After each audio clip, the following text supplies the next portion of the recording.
you can try to. Okay. Right. This is the public hearing on property tax exemption to volunteer firefighters and ambulance workers.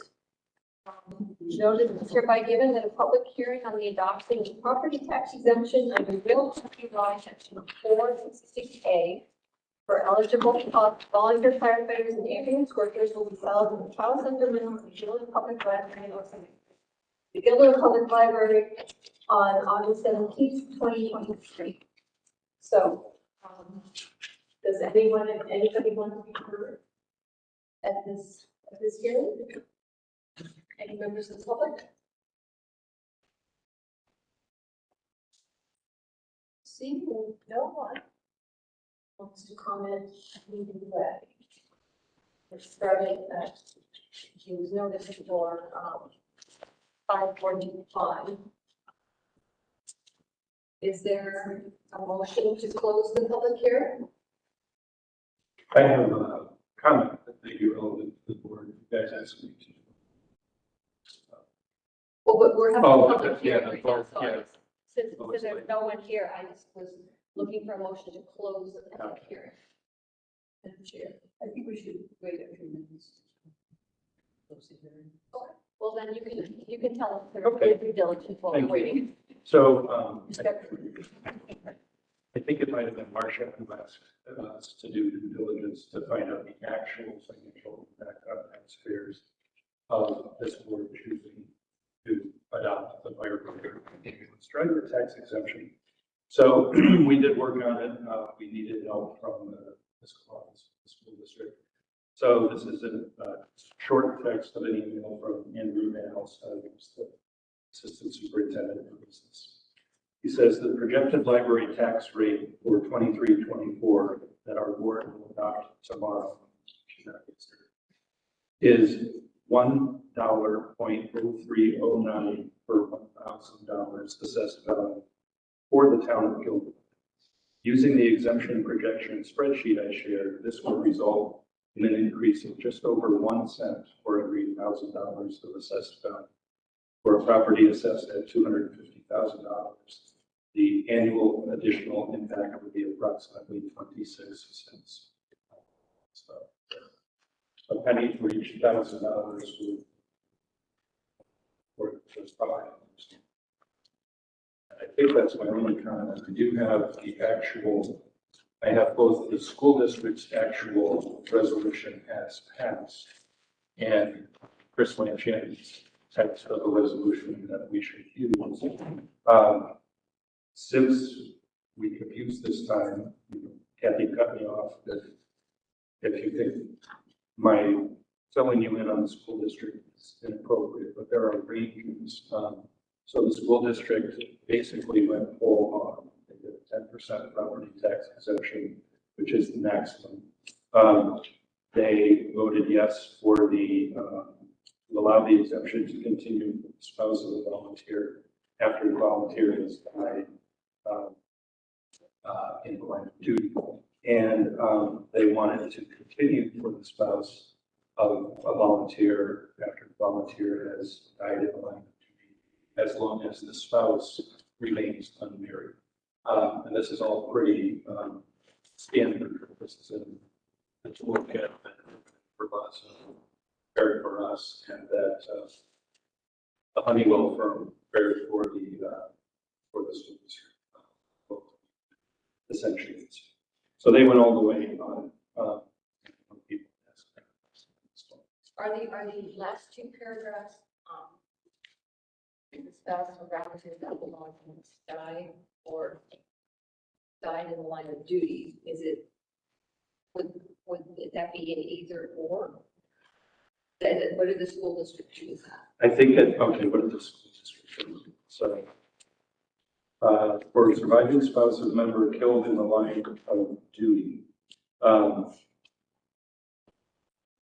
If I can quicker just to read it, the property tax exemption authorized by this resolution can be granted to an enrolled member of an incorporated volunteer fire company, volunteer fire department, or incorporated volunteer ambulance service shall, upon application, be continued to such deceased enrolled member unremarried spouse if such member is killed in the line of duty, provided that A, such unremarried spouse is certified, B, such deceased volunteer had been an enrolled member for at least 5 years, and C, such deceased volunteer had been receiving the exemption of such property prior to their death.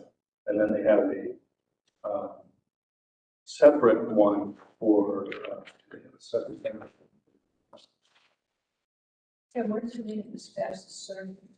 There's some sort of form proves that the person is a firefighter, the person is married, the person has X number of years of service as a firefighter. I don't know who that is, but there's somebody, but That there's. spouse is served. It says such unremarried spouse is certified. I don't know. So, I think they need eligible to receive that. Yeah. So, Oh, certified. So what is the, what do we have here? This alternative resolution, and it says school district or board of education. Is something that, is that this? yeah, Okay, this is Chris Lane. And we, Jenna, in her infinite ability, trying to personalize it to the library because in several places, and Chris got a little puffy and said, I'm sending you a new one, this is what you do. So she didn't want to play. Yeah, and it might want to amend it, I guess, to say board of trustees. At the top, it says the library. Yeah, And the sub sort of sections, it still references.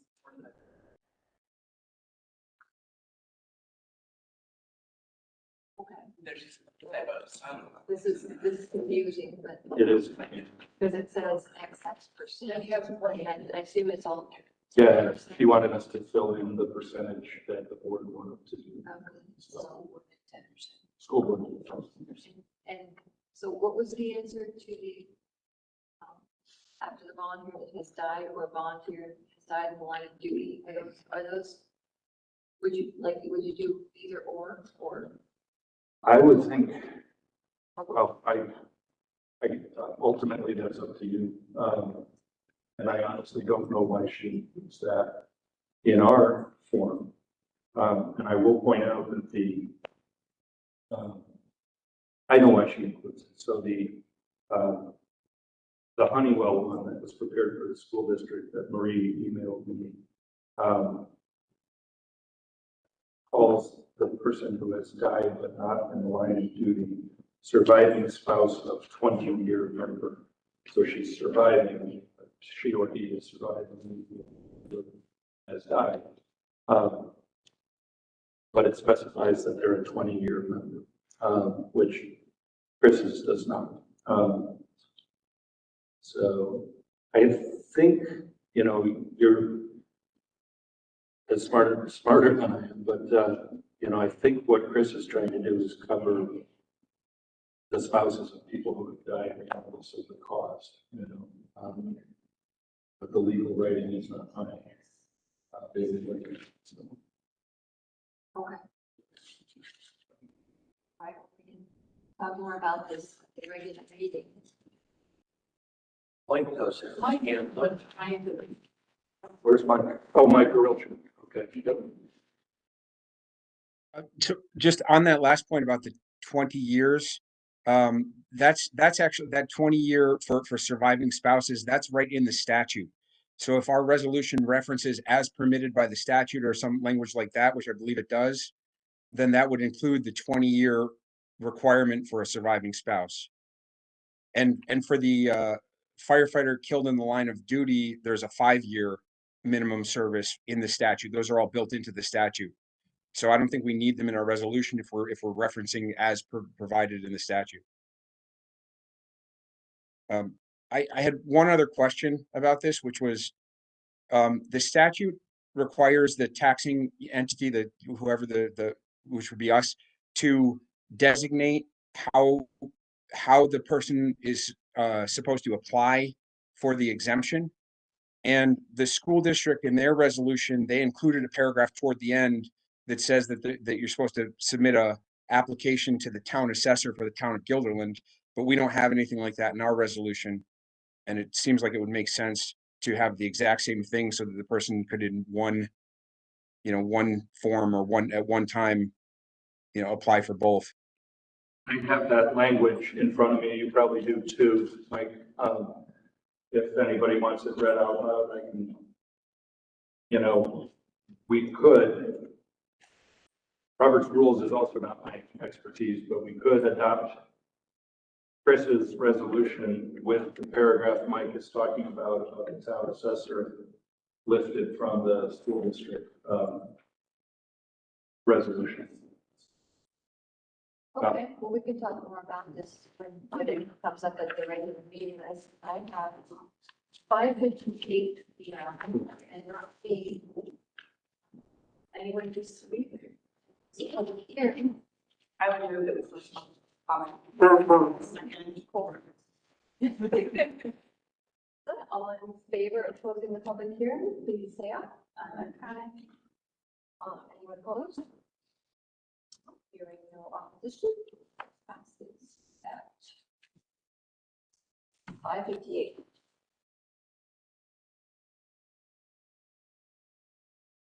Before we open the board meeting, and John Moran from our IT for things here, John can correct me if I'm wrong, but this room does not have a microphone in the ceiling as the town center room does.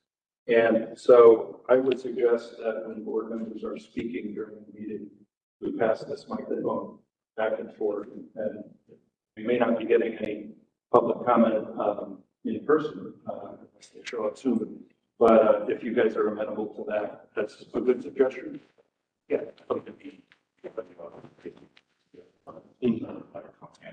Yeah. So we're still streaming. Okay, so, Kathy, do we have a copy of this resolution? That's. It was in the box, in your email box. That's Chris's resolution. All right, so we're going to jump into the 5:59. Just talk about filling some of those in 10%. Yes, so forth. And she didn't know what you guys wanted to do, so I'll turn it on.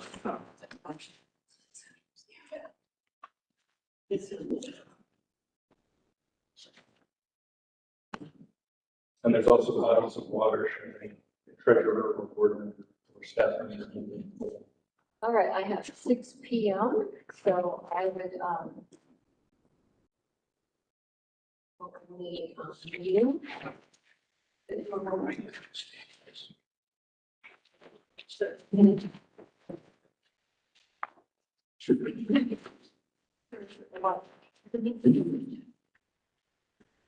And the have to stay outdoors.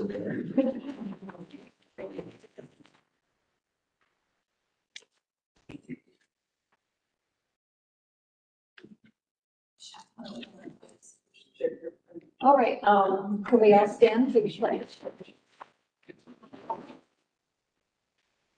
Pledge allegiance to the flag of the United States of America and to the republic for which it stands, one nation, under God, indivisible, with liberty and justice for all.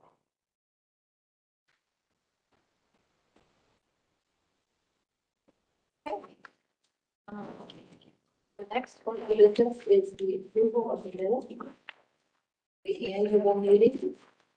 There are a couple of extensions.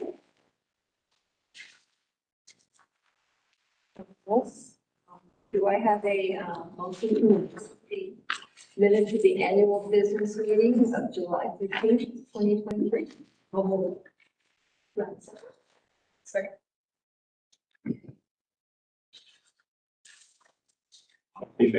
Thanks, quick comment. So Jenna just texted me and she wants to know who made the motion and the second to adjourn. And she said the sound is not that good. A second was Corey. Corey made the motion and Corbin, Tori, and Vanessa, and It passed unanimously at 5:58. That's, FYI, I'm taking notes, so okay. I'll take the second on the minute, so we should have. Okay. Sorry. Okay. She emailed me about All right. Great. All in favor of reviewing the minutes of the annual business meeting, July 8th, 2023, please signify by saying aye. Aye. And there's a couple of abstentions. Okay, next one. The minutes of our monthly business meeting of July 13th, 2023. Can we have a motion to approve the minutes?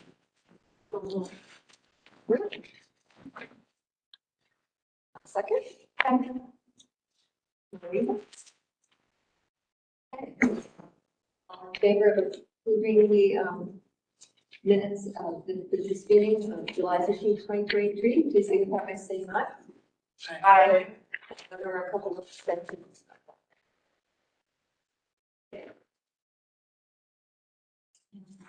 Okay. Personnel actions. Modifications that over an email. Yeah. Oh, you have the, I will. Kathy, we can skip. oh, I'm sorry. Skip public input. Is there any public input? Yes, I do have public input to report. Sorry about that. Oh, it's like- Would you like to see the? I don't know if I should give people. Okay.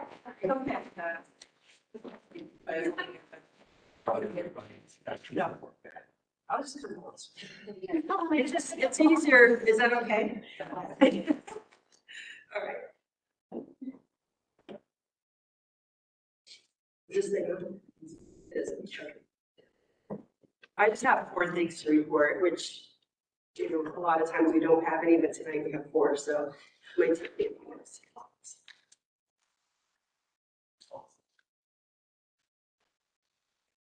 Dear Library Board members, my name is Sarah Kate Cantor, and I am a Guilderland resident. My family has been coming to the library for almost 14 years.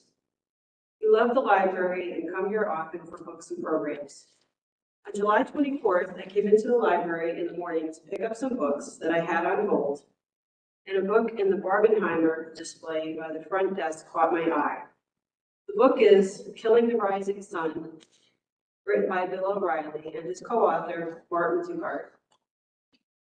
Seeing this book on display, a book written by a well-known sexual harasser, was painful to me. Please see this New York Times article for more information regarding O'Reilly and some of the sexual harassment allegations against him. In addition to the women that Bill O'Reilly has hurt in his personal life, I am sure the board is aware of his public persona and the deep harm that he has caused to so many people and society at large, using his platform on Fox News to be an advocate for hate. That, in my mind, is reason enough to not have his book included in any displays. In this instance, however, I am writing to the board to address this issue from my own experience. As a person who has experienced sexual harassment, when I saw that book in the display, it brought me back to some of the situations that I have personally experienced. Those experiences of being sexually harassed were painful and humiliating, and I am still deeply troubled by them today. I am not going to ask that his books be pulled from circulation, because that's a completely different argument, but I was distressed to see that his work was put in place of honor on display. I guarantee you, I am not the only person who is going to see Bill O'Reilly's name on a book in a display and think about their own experiences of sexual harassment. After I left the library, I called and I spoke with the director and asked that the book be taken down from the display. I don't understand why the library would elevate somebody like Bill O'Reilly when there have been other books on the same topic that could have been put on the display instead. books written by authors who haven't hurt people.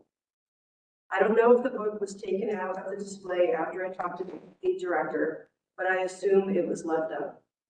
When I last checked a few days ago, that copy was the only one of 20 copies in circulation in the Upper Hudson Library system that had been checked out recently, and I assume that was due to its position on the display.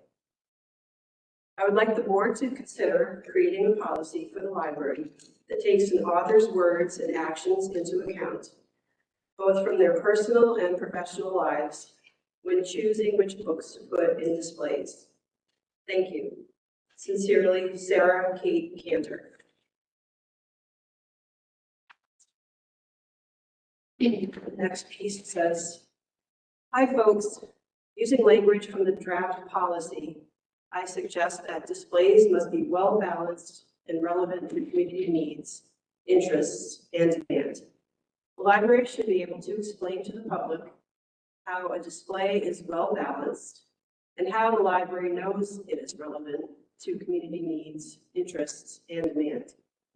That way, it'll be clear that we distinguish between our personal convictions and professional duties and do not allow our personal beliefs to interfere with fair representation of the aims of our institutions or the provision of access to their services, access to their information resources."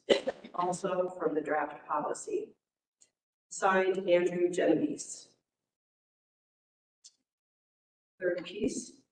I think it's a good thing when citizens volunteer for their public library. And proudly wearing clothing that endorses protecting children seems like an obviously non-political issue. At least I don't have to read about this supposed debate on GPL's Facebook page. Thank you, GPL, for deleting the hateful comments, and thank you for making the library such an inclusive and welcoming place. Sincerely, Megan Wakeman. And it should be noted, Megan Wakeman is a resource-sharing librarian at Capital District Library Council. And she lives in Guilderland. And finally, dear Luann Nicholson and Board of Trustees, I'm writing to you in gratitude for the programming support that I've received from your staff, who have made it possible for me to offer poetry reading courses at the Guilderland Public Library. In particular, I'd like to express my appreciation for your head of community engagement and outreach, Maria Buell. For the past several years, Maria and I have worked together to plan and run poetry reading workshops for library patrons, courses that are largely funded by poets and writers and free to the community. I have the highest respect for Maria, both as a professional and as a person. She expertly manages all the behind-the-scenes work of putting on public programs, including submitting grant applications, scheduling events, publishing promotional materials, and overseeing enrollment. Collaborating and brainstorming with her is consistently a pleasure and a joy.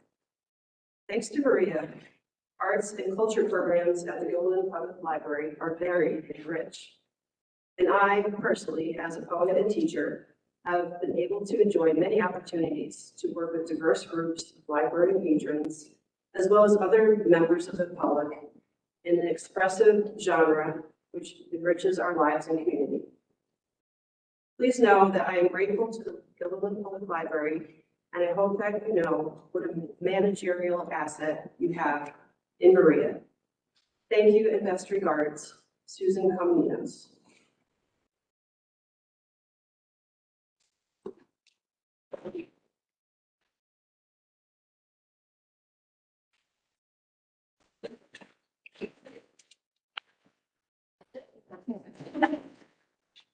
All right, now we get to the personnel. Kathy, you want to say anything about the comments, like thank you for? Sure. Thank everyone for their comments. If there's anything that the board needs to take under advisement, they do so. At future. Okay.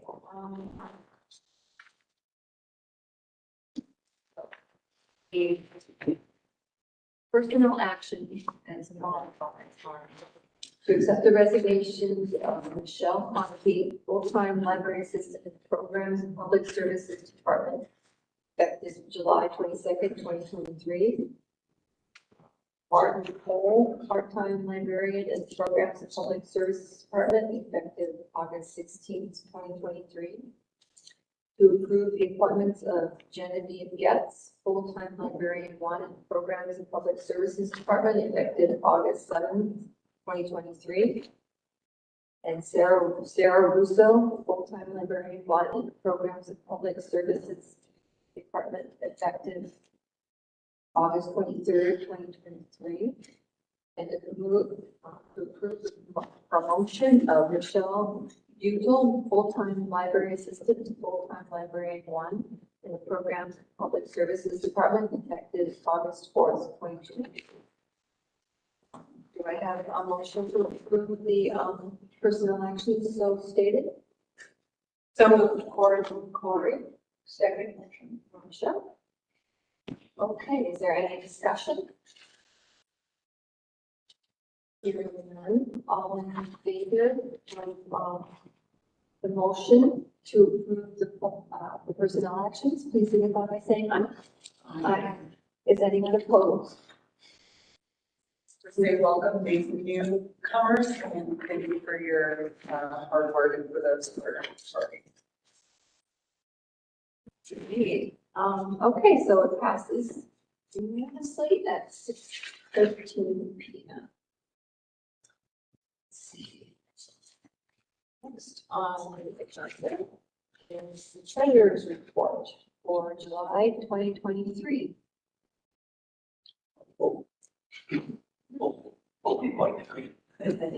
Yeah. I was really now tell the chair. Yeah. So, well, I just wanted to say I do have a commitment at the fire department at 7 o'clock, so I have to leave after my report. So, I want to just get a walk out without saying that I love to be here for the meeting, so it's interesting.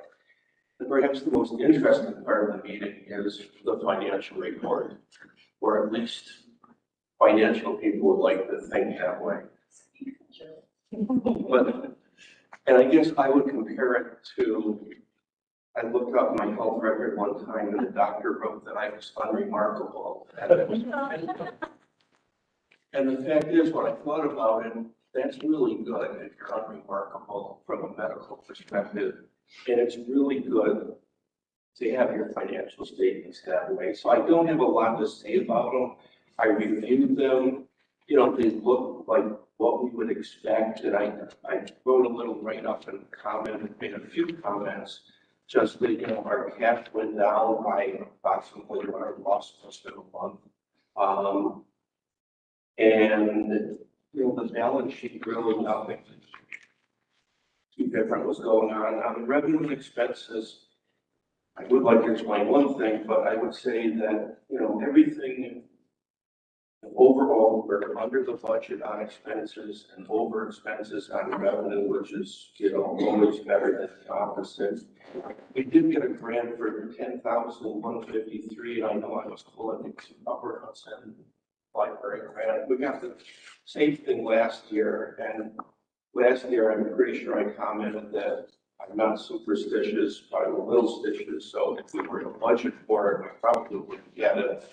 And we didn't budget for it, and it really has nothing to do with it except if you're superstitious, but it does come in every year. So we're favorable because of the grant revenue by about 10,153. Expenses were pretty much, you know, online, some favorable things. I think a lot of it's timing. I noticed other professional fees, you know, we didn't have a legal bill there, and the accounting bill is going to be sporadic. It's not going to come in only each month. So, you know, I think that it's it looked fine. Our non-operating revenue, the interest was favorable to budget, and it should be with the amounts that we have invested. So, I think that it's a good report. The one thing I made a change and I wrote to the staff and said, I asked a question and I didn't get a response right away. So I did make a slight change in the way that the budget was spread month by month. And we did the same thing last year because salaries and wages aren't included evenly over the 12 months because we have 2 months where there's 3 pay grades. So it's just a pretty simple calculation to budget 226 in months with 2 payrolls and 326 in other ones. And that still makes us favorable, but I think that it will smooth it out in a month if we have 3. And when I first wrote the note, I wrote it in such a way that if I was changing the budget for the year, and that, we would not do, that has to be a board action, but I think that the way that it gets allocated between the months is just, there's some interpretation and management does that, and I just tweaked it a little bit and we'll have a follow-up conversation about that. So that's it for the financial statements. The investment report, we distributed. And I think the only observation I would make is, it's not a perfect world. We've had CDs mature, and I think it's good that we do make investments and have them mature out. But it's not an exact science. So I think right now we're kind of accumulating a little bit of cash. And when I talk to Corey, and I think at the next finance committee meeting, everybody is welcome to. We are going to at least talk to see if there's opportunities for perhaps the money market fund that would still meet all the regulations. And I think that, we could take advantage of the opportunities that are out there right now, like it's kind of high interest rates, which still seem to be going up a bit. That's actually what I have to say. Any questions? And the check register should have been in your package. That was sent out a few days ago. I normally review it before the meeting, and I just talk to Tim after the meeting and see if maybe it's good tomorrow for to look at it. But there's never been a problem with the voices being paid. That's good.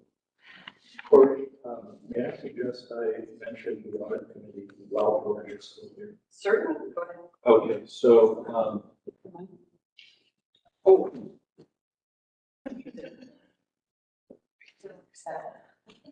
so our audit committee, according to the bylaws and the committee assignments, is comprised of Corey as the chair and 2 non-board members as appointed by the board. For many years, those 2 non-board members have been Neil Banerjee and Alex Jean. Alex sent me an email today saying that he is resigning from the audit committee effective immediately. It was a very nice email. He's a consummate gentleman. He's served for us probably 6 or 7 years on the committee. Perhaps only Barbara would remember how we found him,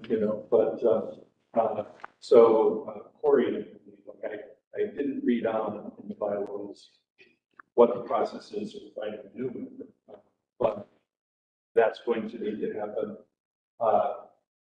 And I don't want to speculate about bylaws, but I don't know if the committee has to be at full strength. As long as you have a quorum, you still have 2 of your 3, but I'm speculating. But I just want the full board to know, and in case Alex is watching, just wanted to thank him publicly for his service, and I will be responding to his email. It's just that on the board meeting day, I didn't get a chance to do them. I'm about 75 emails behind because of getting ready for the meeting. So, but that's just my 2 cents. Anything to add? I don't have anything to add except thanks for the service. Thank you for your. And I should always point out that, notwithstanding that they're kind of unremarkable, it still takes the fiscal staff, it's a lot of effort to come up with financial statements. need them all. Oh, you know, I had work. And the other thing that I would say, I mean, if you wanted me to reach out to public accounting firms, I have some contacts in public accounting firms to see if there was a partner or something that would be interesting. I don't know what you normally do, but you know, that would help you in a good way. And I don't know as many people as I did when, you know, I was younger, but, I can look at the bylaws tomorrow morning. And Okay. email and see what it says. Because I don't know. yeah, One. yeah, I'm not sure it addresses it. And Okay. one other relevant, Yeah, sure. thank you. Yeah. So I just want to kind of thank George for thanking the fiscal staff. And I was going to mention, but I want to mention while George is here, I was going to mention in my director's report that fiscal officer Jackie Every is again on an unplanned but excused leave for a short term. And so yet again, David Gilliam has shouldered the full burden of the fiscal operation thing. So we hope to have Jackie back next week. Tim, did you want to say anything about the check register? Sound like George had a chance to look at it. I reviewed it and it's normal, nothing unusual. Unremarkable. Good, Kathy. All right. Can I just ask, Sure. the coffee roaster for almost 4,000, is that for the cafe? I would imagine. Yeah, it's equipment for the cafe. It's a one-time purchase. And this pronunciator, is that where people can, Learn a language. It's a database, yeah, where people log on and learn a language. So, yep. Yeah. So, Can I have a motion to approve the check register for August 2023? Motion. Marina? I'll second. Okay. Are there any further questions or discussion? It's not discussion. I'm just gonna abstain because I don't think I have any. There's no other reason except for.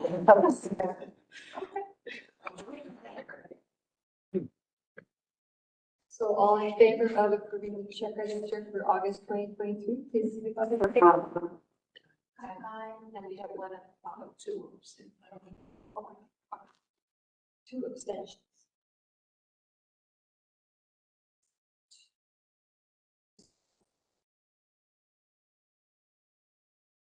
Okay. Pass the mic to you for the directors and department heads reports for July 2022. it's a good thing we sat right across from each other. So during the month of July, the general areas that I worked on included taking 8 vacation days and also preparing for the cafe opening and working on farmers market related matters.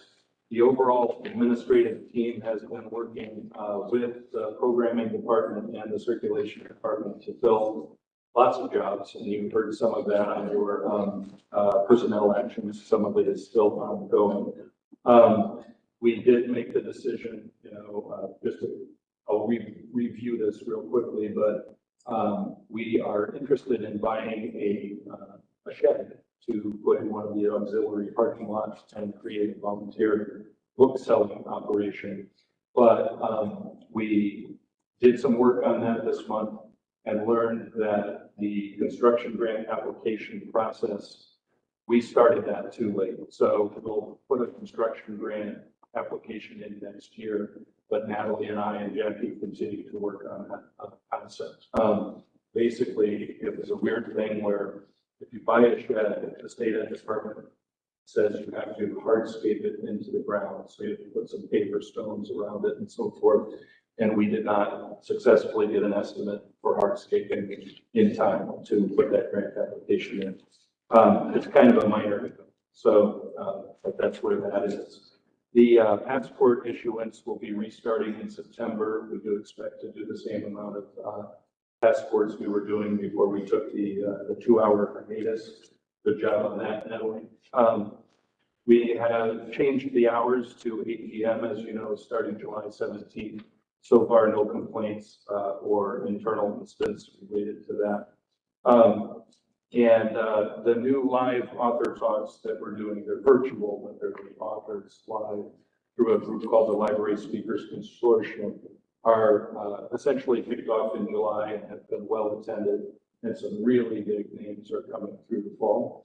The Library of Things, and by the way, that's creating a lot of excitement. People are talking to us about that and saying, how did you do that? You know, and so want to thank former trustee Richard Rubin for calling that service to our attention. Bethlehem also offers it. That's how we learned about it. And also thank the foundation for funding 50% of it.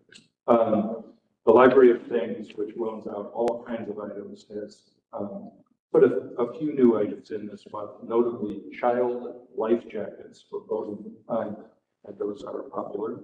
The summer reading program has been going on. In fact, the finale of the summer reading program was last night, the night that is in August. So we'll be talking about the finale next month. But perhaps because of the impact of the summer reading program, all categories of circulation are up at least double digits. So adult circulation is up 10%, children's is up 14%, and this is July of 2023 versus July of 2022. Young adult is up 26%, audio visual is up 12%, and all the other categories together are up 43%. Lauren Vincent is the acting head of the circulation department. She's been managing that very, very well while her department is short-staffed. And I'm very, very happy to report that our active users have surpassed 5,000 people for the first time ever. The previous high water mark was 4,800 people in 2019, just before COVID. So an active library user is somebody who's used their card in the last 2 years. Not all that, but it is the highest number in the history of Guilderland Public Library. I'm also going to pass around, just going to show you, and then I'll pass it the other way, our new Rufus library card. So Rufus is our cow mascot that we got from Rulix Market, and he came with the name Rufus. We would love to change the name, but you know, that's his name. Rufus. Yep. And the library card was done through the artwork of Maura Powers-Smith, one of our librarians, who happily has temporarily left the staff to go have a baby. So we're awaiting news on her family. And you can get a Rufus library card. They are popular with children and adults. And you can even keep your same library card number. Yeah. So if you two are thinking about it, maybe the hundreds of thousands of people who are watching this are thinking about it too. Yeah, absolutely. So, limited edition. well, I mean, we bought like 1,000, so, you know. Excuse me, operator. So the library expedition for the Upper Hudson Library System ended with 39,555 visits to libraries where people said they were there to do the library expedition, which involved visiting all 36 branches in the 2-county area. 1,310 of those visits happened here at Guilderland Public Library. This last month, I've been reporting each month on the percentage of patrons who use the self-check. Last month, it was 65%. This month, it's 60%. And I'm also playing with numbers a little different right now. So 60% of patrons are using it, but 68% of items checked out are going through the self-checks. And I have never given you that number before. Want to kind of single out a few people. Jill Tomanowski, one of our librarians, got us involved in the National Library Pen Pal project, where people write letters, believe it or not, to people in other libraries and the other libraries, you know, to match up patrons, and people become handwritten. So we had a great Marvel trivia night recently with 39 participants. And here's a new number that I don't usually report on. But in the month of July, we answered 3,944 reference questions. So if you're like me and you walk through the library 4 or 5 times a day, often you'll see the 2 reference librarians just sitting working on the computer. But overall, basically 4,000 questions is a lot. Also, another number that I haven't given you before, if we look at Hoopla and Libby, the 2 main electronic book and electronic audiobook platforms that we have, in July, we circulated 5,100 ebooks. They have a few videos and stuff. The total cert was 5155. Now, we have 3 new department heads in the programming and public services part of the library. Maria Buell, who was the subject of one of the public comments, is not a new department, but she's shifted her focus to community engagement and outreach. And then Brianna Wakowitz is our new youth services department head, and Christina Ronald, adult services department head. All of them moved up within the Guilderland Library, and they're doing a great job. They're also short-staffed, and we're working on that as fast as we can. The Summer Reading Club for program kickoff on July 6th was attended by over 200 families. Librarian Emily Viscuso did a 4-part American Sign Language class for children to learn to do ASL. It's very popular. And all of the youth services librarians went out and visited English as a new language classrooms in the Guilderland Central School District. Gonna toot my own horn and say that I got to do story time in this very room. The Valley Cats contacted us and said that Southpaw wanted to come and do story time. So the librarian said, Tim, you're doing story time with the Valley Cats. We had a great teen after hours pizza and crafts party on Friday evening with 20 kids sitting around, so that was awesome. Maria's outreach department is also a little bit still doing kind of programming things that she's always done here. So we had a nice concert. She had a great pruning workshop. So there's an arborist that we had in, and he took 29 people around our grounds and they pruned together with, an arborist's point of view as opposed to an amateur point of view. And then Maria's doing book discussions at the at some facilities for assisted living facilities and so forth. I'm almost done, but I want to read through a short paragraph from her report. It's something that's coming, and I think I'm very excited about it, and I hope you will be as well. So she says, I spent much of this month planning programs and doing grant writing for September, October, and November, with an eye toward launching a new lifelong learning program called GPL Academy, which we intend to debut in September. The goal is to provide a steady monthly stream of programs for educational and cultural enrichment that is geared toward active older adults. Although I'm already finding that many of the programs attract younger persons, including high schoolers. These patrons might regularly visit the library. Others may have transportation or mobility issues that prevent them from coming here. My hope is to provide an array of programs, both in person and virtual, at the library off-site that will appeal to both. The offerings will include writing programs like the one we had public comment about, art talks, book discussions, lectures, health and wellness sessions, and of course, music. So that's an awesome effort. The IT department has been busy behind the scenes, keeping all things humming, as I like to say, 24/7, because many of our services are available when we are closed. And we also did our annual cybersecurity renewal, which is always interesting because the landscape changes so much from one year to the next. So I thank Sean from IT and also Chris Broussard, our broker, because it always takes some conversations when we do that. I'd like to also, 2 more things, call out custodian John McGuire, who's volunteering to come in and work on Sundays when I'm not able to be here to help the great board members who are selling books in our farmers market, which, as some have noted, it's nice to sell books. It's more wonderful to engage with the patrons. And John is again the guy this Sunday because I'm on the staff. So I'll may fit an email or text going tomorrow to see who might be up this weekend. Lastly, while things are improving for the Foundation's annual golf tournament, we still remain about 20 golfers shy of the minimum that the course needs. And so it's not that we will lose, the cost for one golfer to golf is $165.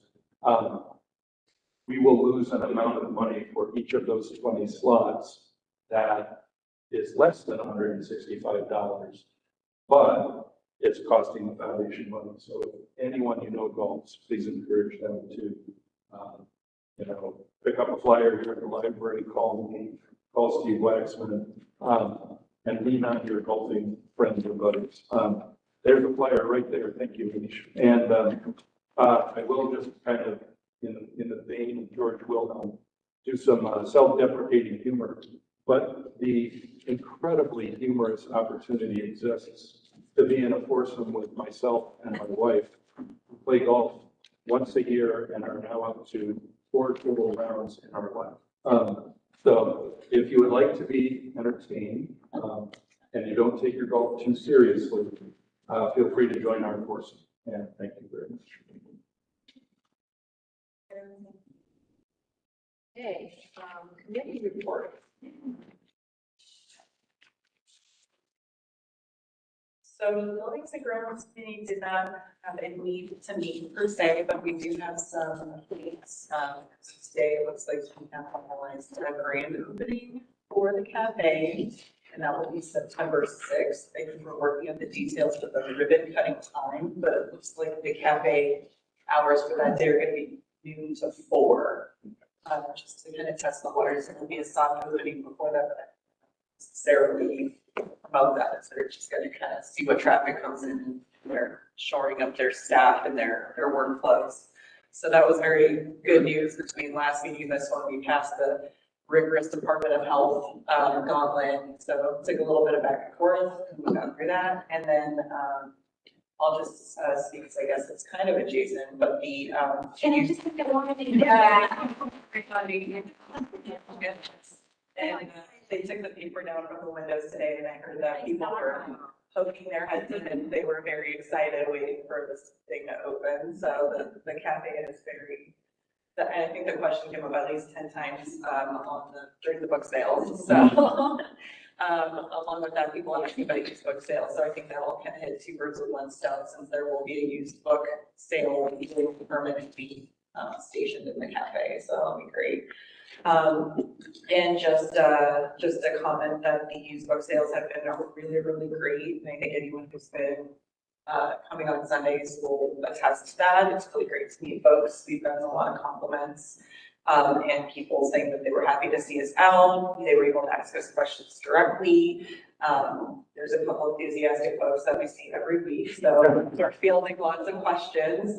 So it's nice to see, that folks are engaged and they're pleasantly surprised when they ask if we're board members, if you say yes. So I will just say that was very cool. So kudos for folks for coming out, and to John for lugging those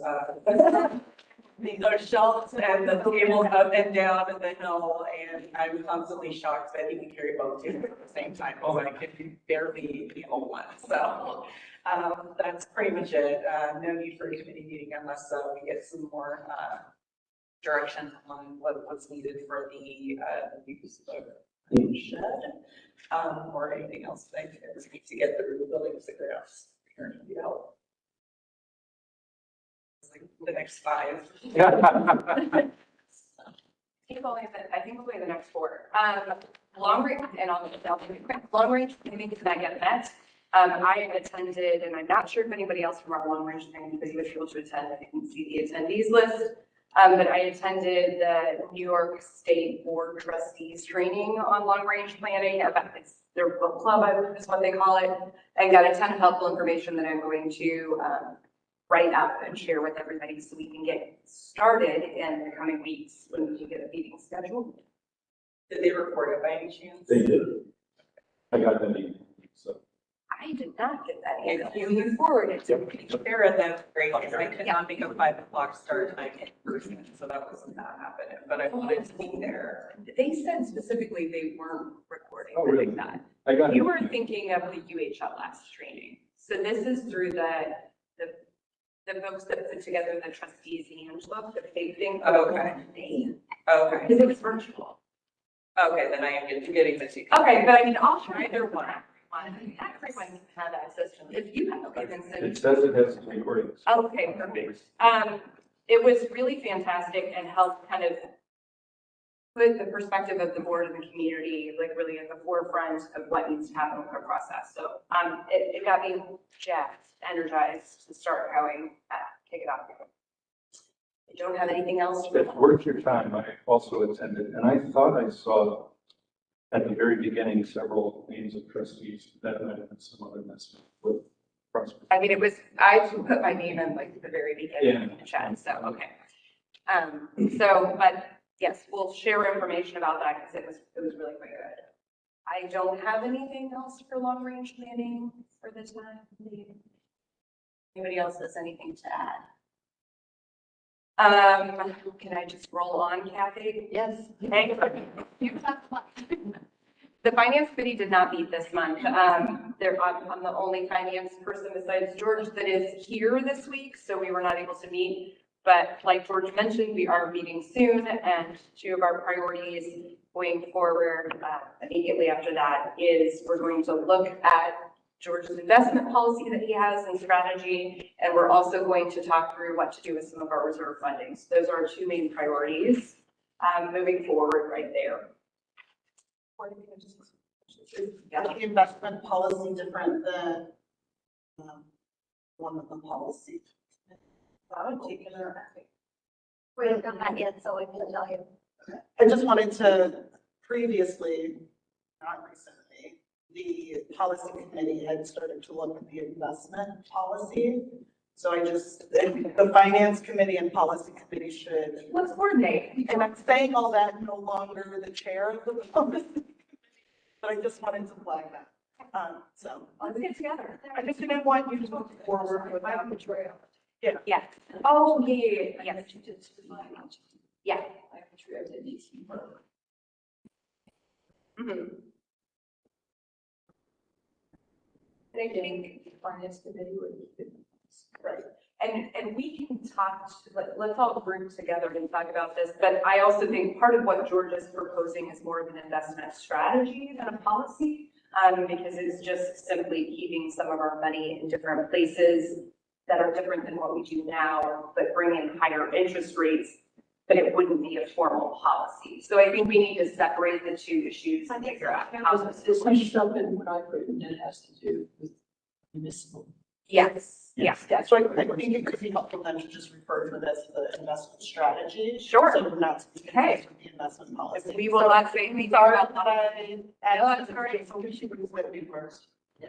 And I'll just point out that I spoke to Jim Miranda today. He's the investment advisor at Broadview that we worked with 6 or 7 years. And he gave me a lot of background that will be helpful when we get together for the meeting. We have had a couple of items mature and they've just stayed in cash for the moment. But he did assure me that, and we've been playing phone tag for 2 or 3 days. He did assure me that they're drawing interest, and we certainly can wait till after we can get the finance committee together. Like, it's not that urgent that we might be, if we could transfer them to a new investment today, theoretically, get revenue. But based on my discussions with Corey and George, I know getting a meeting together is happening soon. So I just wanted to kind of update you that there's no crisis. So. You heard it here first, no crisis. Okay, so we will only talk, in the finance committee at this time, we'll only talk about strategy. The audit committee has not met, so I don't have any sort of report other than, to reiterate what Tim said earlier, thank you to Alex for the years of service on the audit committee. Upper Hudson Library System, Board of Trustees did not meet in August. It's one of 2 months that they typically do not meet, so I have nothing to report from them, other than the fact that we had an incredibly successful expedition. That's it. All right. Thanks. All right, so, the policy committee has not met, but we are planning on meeting. There's a doodle poodle going on. So we'll likely meet up after Labor Day, I think, right? Okay, so there's a lot to discuss. I think I got your emails, Vanessa, and sorry I haven't responded. It's been kind of hectic. I didn't want to get into it at that time. And Foundation, I think I was on vacation last month, and I'm not sure that they met. Do they have quorum, Tim? You did not. I think they can't. Yeah. So I was gonna attend that. Oh, okay, right, but I think their biggest push right now is, like Tim said, for golfers. That's all I have right now. Mike, I'm gonna hand the mic to you virtually. All right, the Personnel Committee met twice on August 1st and 10th, and the main topic was ideas for further reorganization of library staff roles. That's still a work in progress, and I think there's additional fact finding going on the library side. So hopefully we'll have more to report in a future board meeting. I think that's it for personnel, and the Labor Management Committee did not meet this month.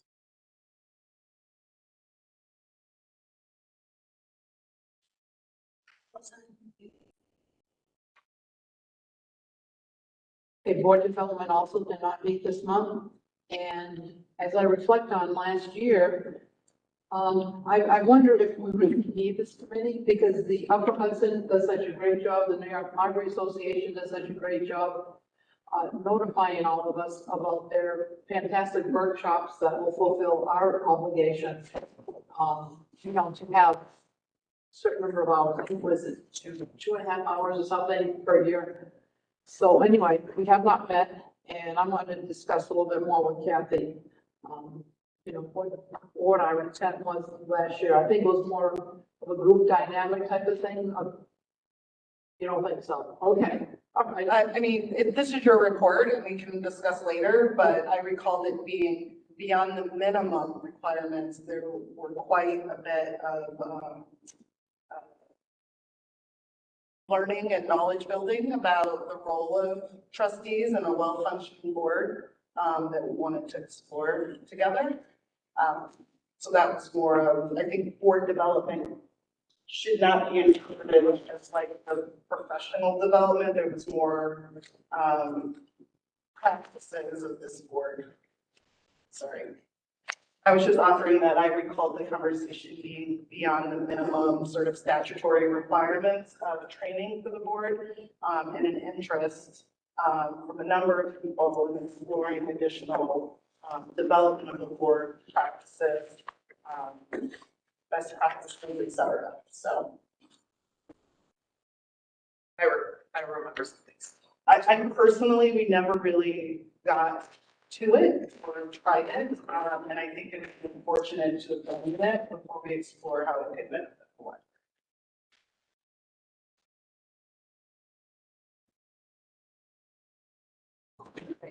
Now, we have, old business and the firefighter property tax exemption that we talked about, which is, what I have here is kind of confusing. So, we're not sure if this is with our resolution, or if we have to add it to our resolution. Something that the school district did. I know there was something about how to apply. There was a little more detail in there. May I read that, please? Sure. In the school district resolution, it says application : an application form. In the school district resolution, it says application : an application form for such exemption and a certification provided by the appropriate authority having jurisdiction shall be filed with the town assessor for the town of Guilderland on or before the taxable status date of each year, or as otherwise prescribed by New York State. So that was the additional paragraph that we don't have. Right. So, I'm not sure what people were thinking. I think you said it was a very small amount in terms of our library tax because we are so, so much less tax than the school district, you know, what, 4 million-ish as opposed to 120 now? Something like Or that. something like that. So, so it's not a large amount. So, I just want, I get a sense of whether the board, would like to give 10% and whether the board would like to use these, paragraphs. And I wasn't sure. I think, as Mike pointed out, it's statutory because it mentions, real property tax law section 466A. And, that would also include the 20 years of service. And also, I believe the school district allowed the exemption to continue for the spouse volunteer has died. And this is what I wasn't sure, like, I guess the exemption continues whether the volunteer died from other causes or died in the line of duty. Would that kind of be one paragraph, or just, I guess we could do it as separate paragraphs. The paragraph you read I think would have to be in there. Yeah. So I didn't know what the board was thinking in terms of, if board would like to grant a full exception, say, as the school district did. Mike has a question. Sure.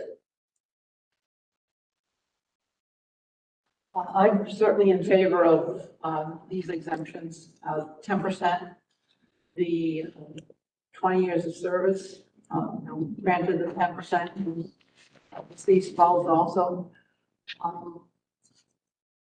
I may be missing, but I don't see where it covers the death of a firefighter or an ambulance in this line of duty. I would love to have that included as well as for case. It is there. Dismissed it. Okay, and so I'm totally in favor of 2 years of service, you know, would be minimum. And I think this is very well deserved for these people who give so much of their time, you know, to our town. Mike, yeah. Mike. Yeah, I just wanted to clarify, if we want to do exactly the same thing that the school district did, then it would kick in after 2 years of service, because in the draft there, it says 2 to 5 years. The school district did 2 years, they did the full 10%, and all 3 of those optional paragraphs are ones that the school district did adopt. The lifetime exemption after 20 years of service, the spousal exemption after the death after 20 years of service, and the spousal exemption after a death in the line of duty after 5 years of service. The school district adopted all 3 of those. So if we want to do the exact same thing, we would have to do the same. I think that I'm in support of that and adding in the paragraph that Tim had mentioned, so it's very clear on how people, sorry.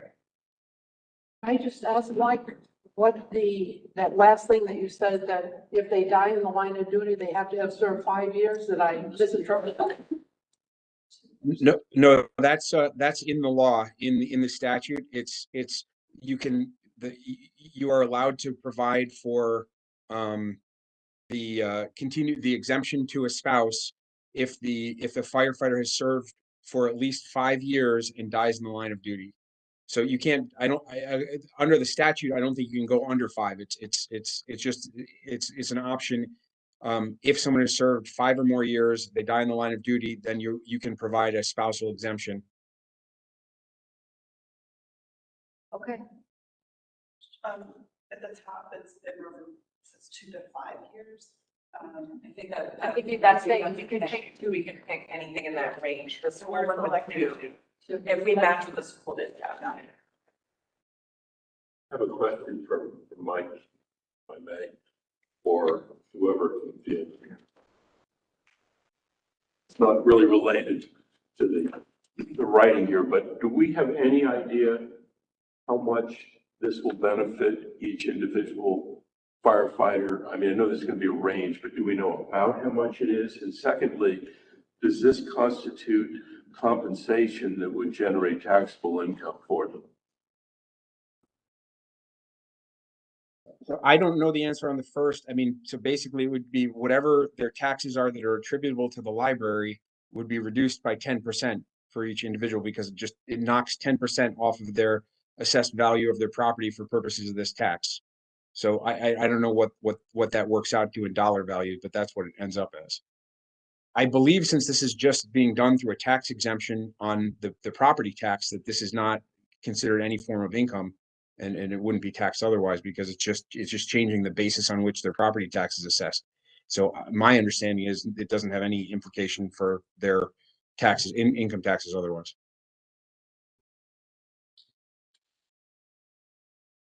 Okay, Jim, do you have that paragraph at the end there? Circle. Okay, I'm fully in support of this. The only question that I have is one that was raised perhaps earlier, which is all the statements about the Board of Education. There are 3 times that education is noted in this document we're approving. Should it say something? Well, I think when I read it, I'm going to say, Okay. Board of Trustees of the library, and it's going to have to be, fixed, obviously. Yeah. I think we can approve it. Yeah. And then adding in the paragraph tab.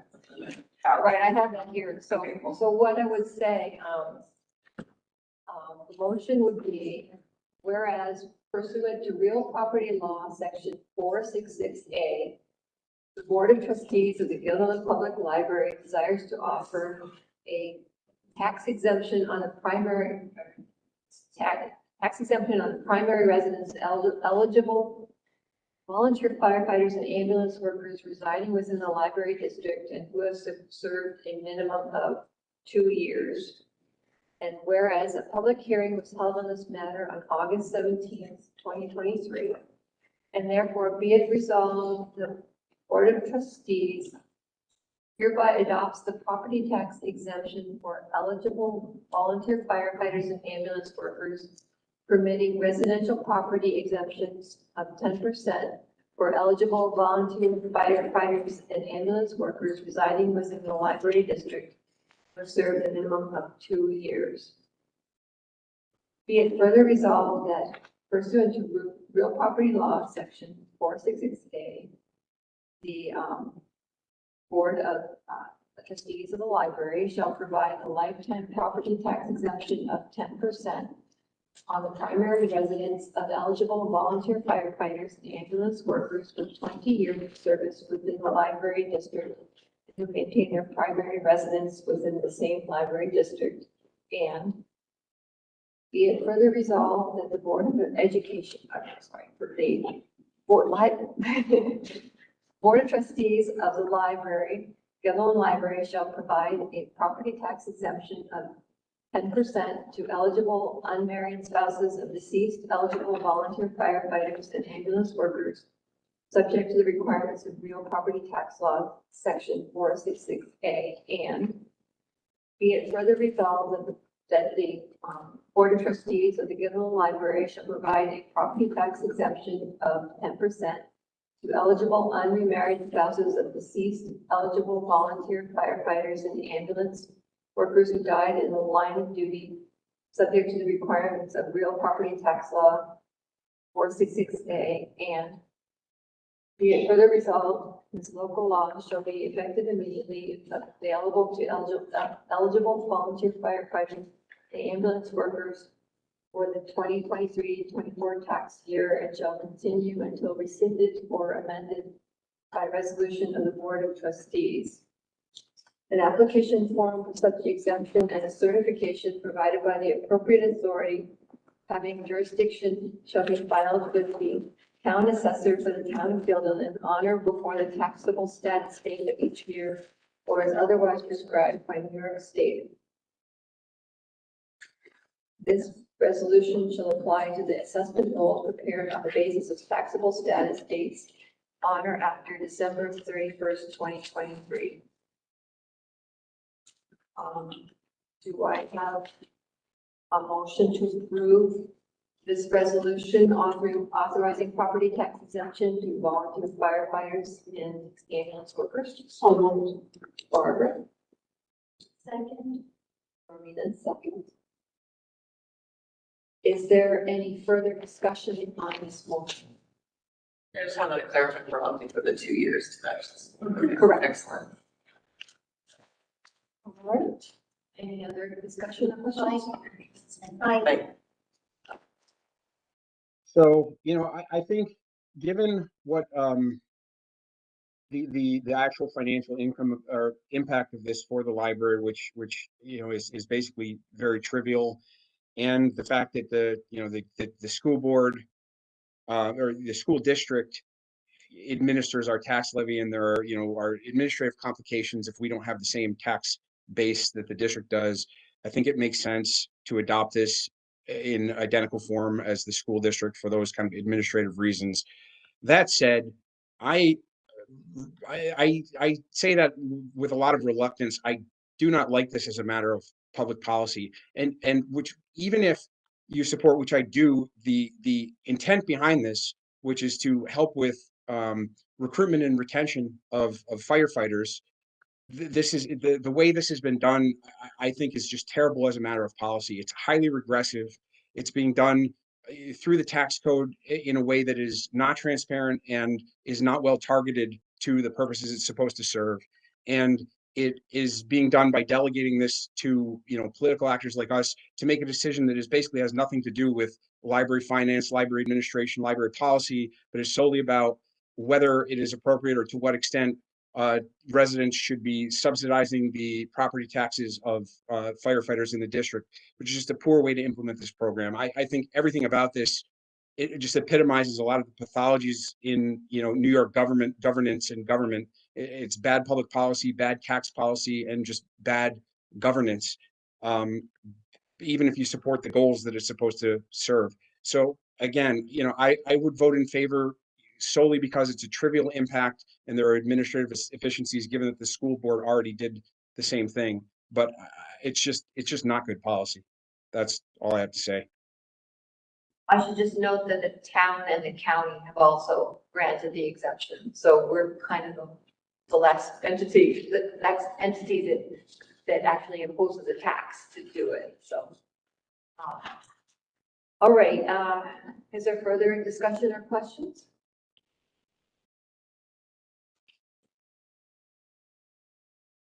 I need to offer that I don't have an opinion on the quality of this policy or practice, but I'd like to say I am happy as a board member of the Guilderland Public Library to vote in favor of offering this benefit to our very own volunteer firefighter and ambulance workers that keep our community safe and protect us. So thank you.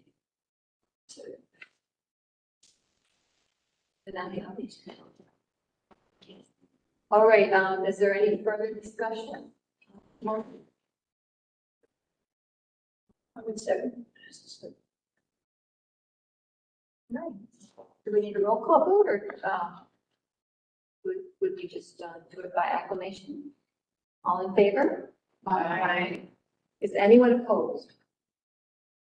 Okay. Unanimously passed. 7:05. Great. All right, so this can't be like an easy meeting because now I believe we have 9 people. So we can discuss the term length. And I don't know if we actually have a notary. Somebody notary here? Is Jenna not present? Is, She didn't get code announcement in the letter. We might have a library staff, I think Christine. I mean, if you don't mind, I'll go check. Should we wait till see if it comes to that? yeah, well, see if it passes Okay. and see, you know, we have to. I mean, unless she's I'll take- about to leave. He's here to leave, but I'll text her and ask if anybody, if any, for working. Are we confident that it's? What we're gonna discuss. But if it actually, if the term limit was to, like, the reduction in the term limit was to pass, then we would have to fill out this form and it'd have to be amended. I mean, it's just a formal. The amendment to the charter only requires a simple majority. I think it says. I didn't use the microphone. Didn't need. I don't think I'm looking at the screen because I feel like somehow my notes almost the bylaws, but. Does an amendment to the charter require anything more than a simple majority? Do you know, Mike? Well, I think, didn't we say that this one requires a 3/4 vote and that's why we needed, We would have to be unanimous. You would have to be unanimous since we have exactly 9 people here. So, Kathy, I might make just a procedural suggestion that it's obviously a subject that is worth discussing, but it may make sense just to take a straw poll first to save time, because if 3 people are opposed to it, then there's not that much point in discussing it, you know? okay, well, I guess that's true. If, Thank you. the question on this, as probably people know, because it's been hanging around for a while, is whether to change the terms of office for library trustees from a 5-year term length to 3-year. And it works a little better than 9, because it's 11, but you know, we could work with that if there's a desire to go 3 years. So I guess I'll take a straw poll. I mean, how do people feel about this? I mean, is there a strong feeling either way? Yeah, I'm just gonna say, I think the issue was discussed a lot at the last meeting.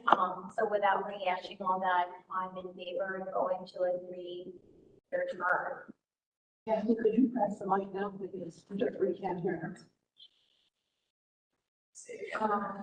I guess we can just pass it around, yeah, if people want to. Yeah, right. I think we discussed that like at the previous meeting, not the special meeting, the previous business meeting in July, and without rehashing everything, I would be in favor of reducing the term to 3 years.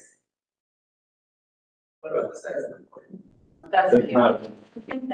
Oh, and this is a different one. It's a different approach. Sorry. I think we're doing it in order, and if it's Yeah. fast, then we'll go. to Okay, that was it. I missed the last. So, that's okay. Anybody want to? Why don't you just speak to them?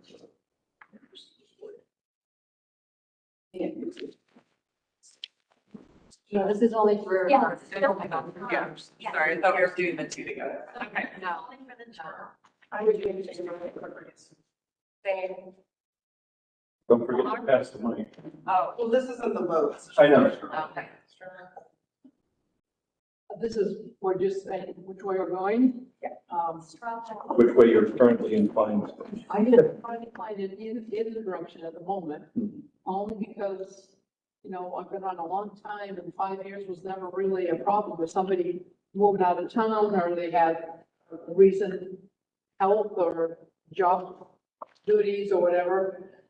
They just simply resign. The advantage of the 3-year to me is more of a turnover, but there is a learning curve. And so the 5-year isn't all that bad for me, but I could go either way. I'm not fixated on one or the other.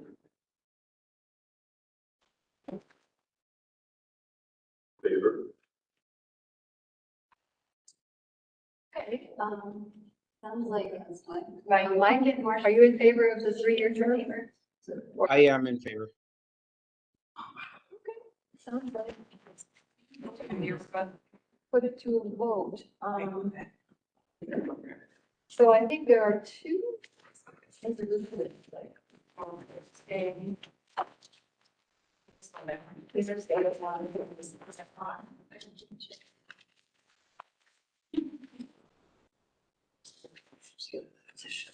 okay. So the resolution is that we, the undersigned, President and Secretary of Guilderland Public Library, hereby certify that it's the true and complete copies.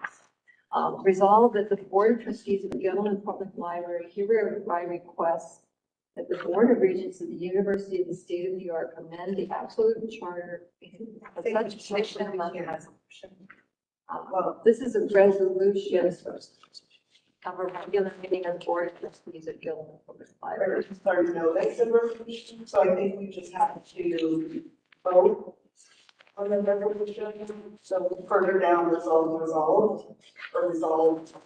Yeah, the resolution is first, and then there's a petition. I was just saying the first paragraph is part of the notice too, that would be notarized. There's not, I can read the whole thing. We, the undersigned, being the president and secretary of Guilderland Public Library, a corporation organized and existing pursuant to an absolute charter granted by the Regents of the University of the State of New York, hereby certify that the following is a true and complete copy of a resolution duly adopted by the affirmative vote of not less than 3/4 of the whole number of trustees at a meeting held on, that would be today's date, and that such resolution remains in the full force and effect. Resolved that the Board of Trustees of Guilderland Public Library hereby requests that the Board of Regents of the University of the State of New York amend the absolute charter of such corporation to change the trustee term length from 5 years to 3 years, and be it further resolved that the President and Secretary of the corporation, on behalf of the Board of Trustees, be and they hereby are authorized to execute a petition to be addressed to the Regents of the University of the State of New York for such purpose. So that would be signed by me and Norina and notarized by some. And I can go physically check, I didn't get an answer to my text. I do question whether the notarization could happen at a different time. I think they only use some. Yeah, Yeah. yeah. So if you're okay, I'll go look for it. Yeah, so we can still vote in favor. I will say, Sign. okay, so is there a motion to Vanessa and second by Ted? Okay. I think I'll do a vote, individual vote on this one since we have to have 9. Like, Aye. Ted? Barbara? Aye. Corey? Aye. Marcia? Yes. Alicia? Yes. Vanessa? yes. And Norina? Yes. Okay. It's done. And you? And you? Oh, yes. I vote yes. But I guess that has to happen. Okay, yes, so we have 9 members voting in favor. So it passes. So Tim is going to find a notary. And I think this is being recorded. So the notary only needs to be there for the signatures. So if there is no notary now, I imagine you both will be able to. I just wanted to offer too that I think that this will go a long way to incentivizing or encouraging community members to take a chance and participate on the board when the commitment's not quite so long. So I'm excited.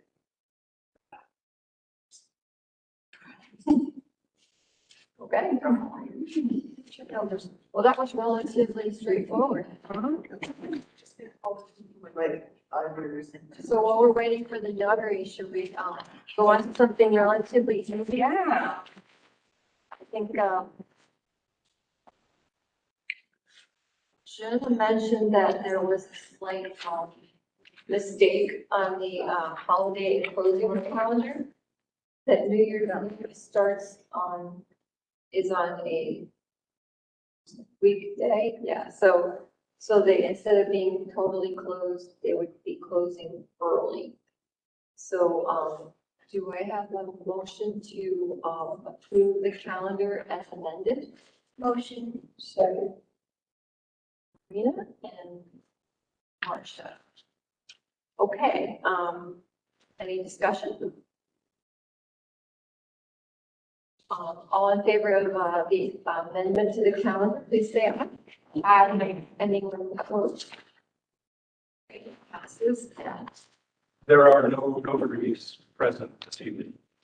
So I gather if you passed that, we would just arrange a time to have Marina, Kathy, and Jen together. You did that, well, my hand.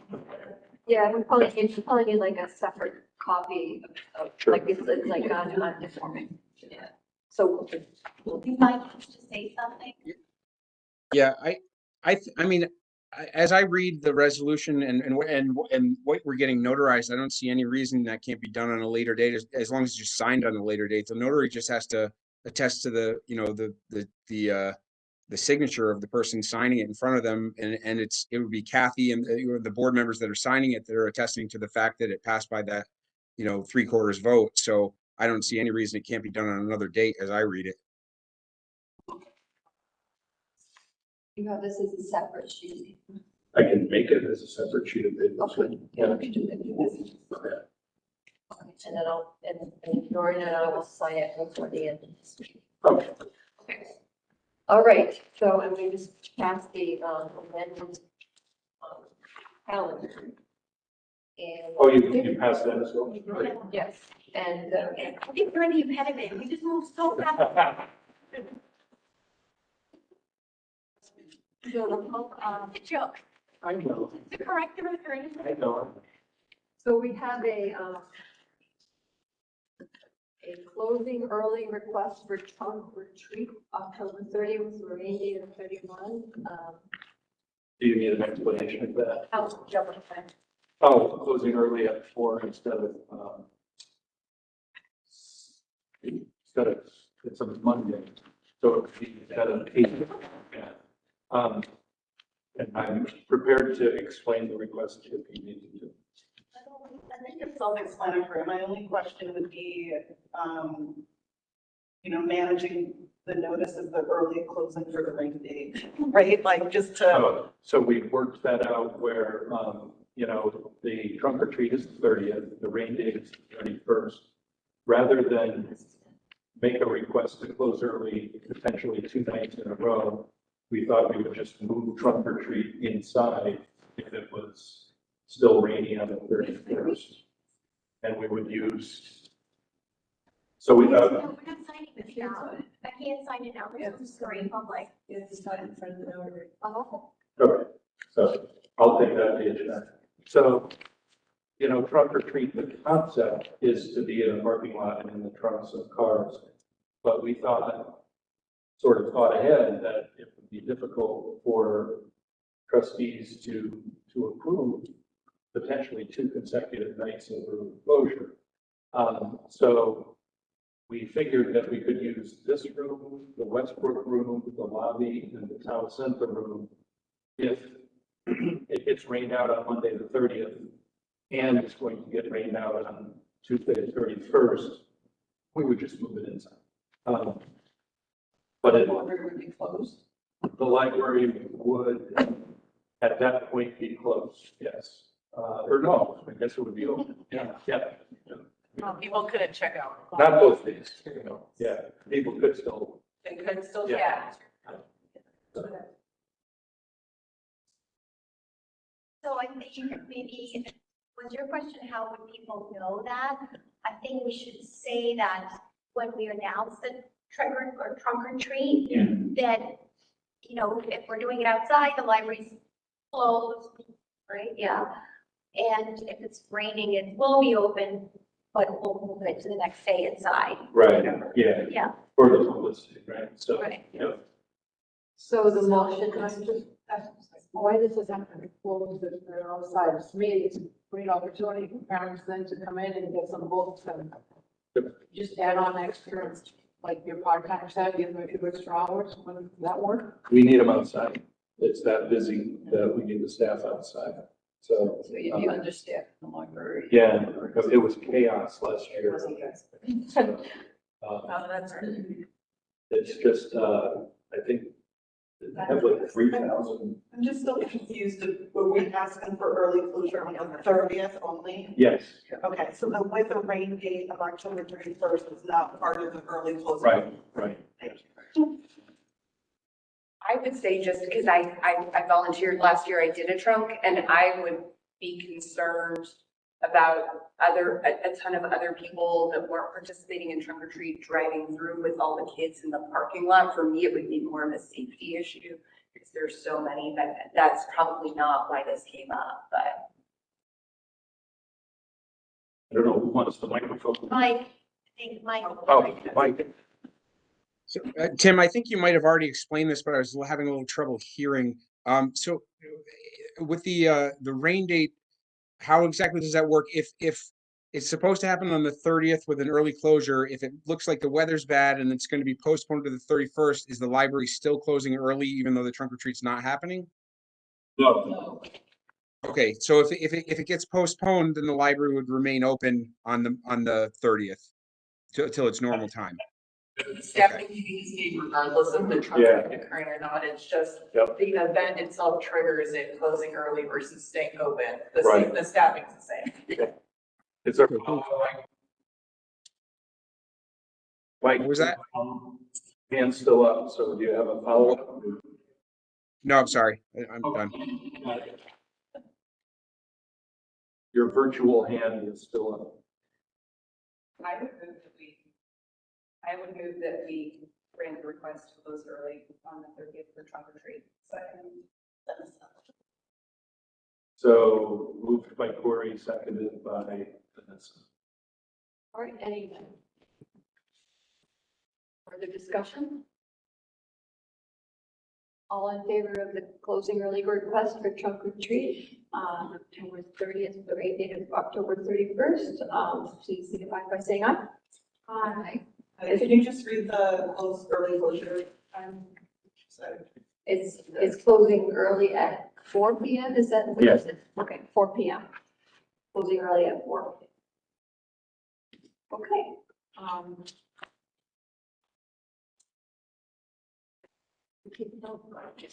Okay, so, passes, was anyone opposed? Okay. Passes at 7:24. Okay. Any more public input? I do not have report. Okay. Is there any further business that we need to do this evening? Can I just like to make a comment? Sure. On Sundays, I'd like to see more men volunteering with the library desk because always one. Although Tony did it one day. Well, I was just going to say exemption, so we did it one day, so. You know, You know who- farmer's market? Farmer's market? Okay. Just to that point, we actually had some patrons refer to the girls always did look sale, which is. I was there one day, but I'm not working. Right, 2 days. So, trust it. Anything else to come before the board? Hearing nothing, is there a motion to adjourn? So, Marcia? Second, Corey. Corey? Okay, so there's no discussion, all in favor? Hope no one's opposed. All right, we're adjourned. And